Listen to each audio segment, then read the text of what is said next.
एक दफ़ा का ज़िक्र है कि एक दर्जी अपनी दुकान में बैठा कपड़े सी रहा था कि अचानक से वहाँ एक हाथी का बच्चा आ गया और अचानक ऊंचा-ऊंचा बोलने लगा।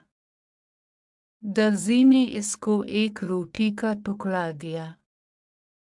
वो हाथी हमेशा दर्जी की दुकान पर आता था।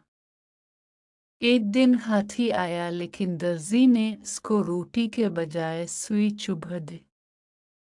हाथी भाग गया। अगले दिन हाथी फिर आ गया लेकिन इसकी सूंड कीचड़ से भरी हुई थी और उसने अपनी सूंड से कीचड़ दर्जी के कपड़ों पर फेंक दिया। दर्जी के सारे कपड़े खराब हो गए।